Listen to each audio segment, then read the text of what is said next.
Hey guys, what's up? It's Dan here. Welcome to another Dan Key review. Today we're going to be discussing The Darkness 2. Second in the series, went through a different turn. It changed styles a bit because it also changed developer hands. However, that can mean good or bad. We'll have to find out. But anyways, let's start off with the summary. Darkness 2 is available on Xbox 360, PlayStation 3, and the PC. It is a first-person shooter mixed with a psychological horror genre game, and developed by Digital Extremes and published by 2K Games. So Digital Extremes right there. It's a completely different... I'm just kind of looking here.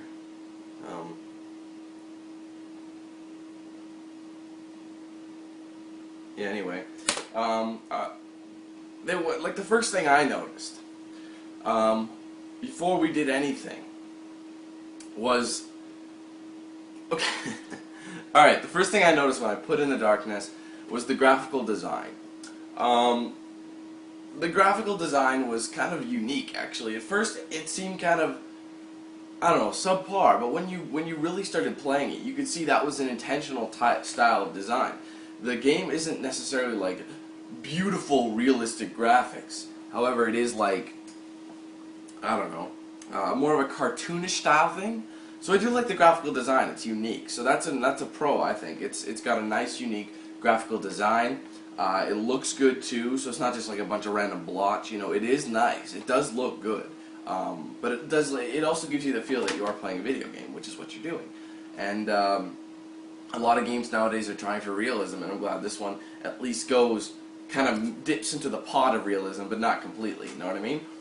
So, in terms of graphics, I was pleased with what I saw, considering that was how the design, because this is based off a comic series, right? The Darkness is based off of comics. So they kind of gave it a comic book style graphic, which was really neat. It fit the game's style really well. Alright, let's talk about the gameplay. What are the controls like? How do they feel? To be honest, this game is one of the best games to get into for controls. Honestly, at first you're a little unsure, but honestly, once you figure it out, like you're playing it for maybe 10-15 minutes, you have the controls down. I'm not even kidding. In the first part, you know me. I'm not always the best at video games. I tend to like miss things. I tend to just screw up the controls or something. This game, first part, part one, I was able to jump right in it, do combos like crazy. I was comboing, smacking people, shooting them, everything you could think of in the course of 10 minutes, 5-10 minutes, I had the controls down. So this game is good for controls. It feels comfortable. You're going to want to keep playing it. That's what I love the most, because the controls, because some games, their controls are so poor that you're just like, oh my god, I'm just done with this game. I want to stop. This game allowed you to keep going, which is something I was really happy about, because The Darkness 2 I wasn't too sure of, because I never played the first Darkness. I had heard the first Darkness was pretty good, but from all reports this one was better than the first Darkness. Alright, now, let's talk about the storyline. The story. It's a gripping story. It makes a lot of sense. It's got a lot of dark, adult-themed events in it. You know, there's actual some sexually explicit material. There's a lot of cursing. There's a lot of blood and gore. There's a lot of that. So if you like that sort of thing, this game is definitely up your alley, because it has everything a mature audience would like. You know, like blood and gore, lots of drug references, intense violence, of course, considering, you know, you got your two demons that have, you know, taken over Jackie Estacado, which is your main character. Once again, he's embracing the darkness, and they're just ripping guys apart, decapitating them, the whole 9 yards. It's just a bloodbath. And the thing I love most about it, one of my favorite parts of The Darkness, was as you kept going through levels and things, depending on how you killed people, like, you know, if they were unique executions, if you found relics, like I did. The thing was, see, this is the limited edition. It came with a bonus ability called Relic Hunter, which basically, when you got near a relic, it pointed you where it was. So I found, I think, about 99%. I think I missed the first couple in the first level or something. But And those relics give you a ton of Dark Essence, and Dark Essence is basically experience points to spend. So once you collect enough Dark Essence, you can level up your character. So that's what I wanted to point out right now. The leveling up system and the abilities is amazing. I loved the ability upgrades and the leveling. The whole process of leveling up and getting better with your character was amazing for me, and I liked it, and I was really happy.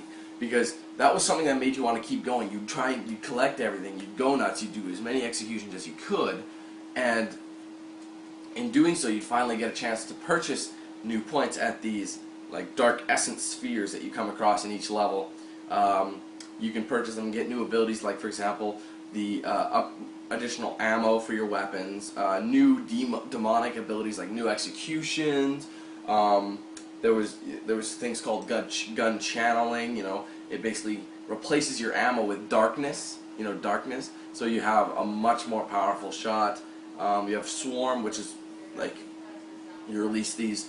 I don't know if they're flies or what, but some sort of bug, and it just distracts the enemy for a time. And each thing you can upgrade individually to make it better, and it greatly helps your single-player experience thoroughly.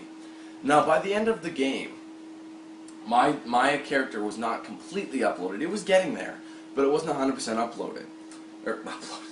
It wasn't 100% upgraded. And with that, I was like, damn, now I got to redo it. No, you don't.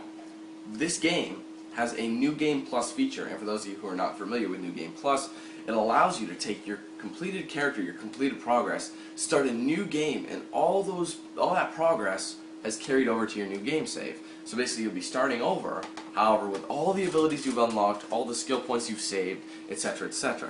So basically you could start again. Say I missed a few relics, the relics would be saved too. I can go get the old relics that I missed, and complete the game with a dominant character, you know, a character that was kicking ass. And you can continue to upgrade Jackie's talent trees. Like I said, there's different talent trees, you know, depending on what category you are. Like for the demon, the weapons, or just health, you know, that sort of thing. You can continue to upgrade until he's maxed out. So the New Game Plus feature was great, and that extends the length of the game. Now, which brings me to something. The single-player story. Okay, first I'm going to say the single-player story, like I said, was good. I liked it. It was a good storyline. It made sense. It was entertaining, gripping. It was short. That's a bummer. I thought of this game. I think I completed this game in 5 hours 45 minutes to be exact, because it was only a 23-part playthrough at about 15 minutes apart. So that was about 5 hours 45 minutes, which is pretty below average for a length. And usually people don't think that's acceptable nowadays. So it is too short in terms of story mode. But like I said, it makes up for it with New Game Plus. You can go back and do it again. Because you know how some games you're like, oh, this game, I hate this single player. I don't want to do it again. As soon as I'm done with it. You won't be thinking that with this game. I actually wanted to do it again. But with time constraints, obviously, I can't do that. So anyway, that was what I loved the most. You have a gripping storyline that was enough to allow you to play it again with the new abilities, despite the fact that it was a short 5 hour, 45 minute campaign. It can vary how fast you travel through it, but keep in mind I tried to collect things. So if you really just rush through it, you probably do it in 5 hours, no problem. Okay, moving on. Now, this game has a multiplayer feature. It's kind of unique. It's not like a multiplayer like P versus P, attack, blah blah blah, shooter. It's a co-op mode. There's two different types. There's the campaign. It's called Vendettas. It's a co-op campaign. There's 4 players, and they both have a small portion of Jackie's abilities. So each character you play as has a different ability. Like for example, one of them has they all have their own special weapon as well. For example, one of them I picked was named Shoshana, and she was what did she do? They all have a different special weapon, like I said, that channels dark energy. Hers was a double-barreled shotgun that if you held the trigger down when you're firing it, it would pretty much turn into a sniper. So you'd as long as the guy was in the reticle and you charged it up, he'd be dead. He'd be dead. That's it. So I played as her for the most time. There's also a few other guys that I can't remember I can't remember all their names. You're gonna have to forgive me, but one guy was a samurai, so he had a samurai sword.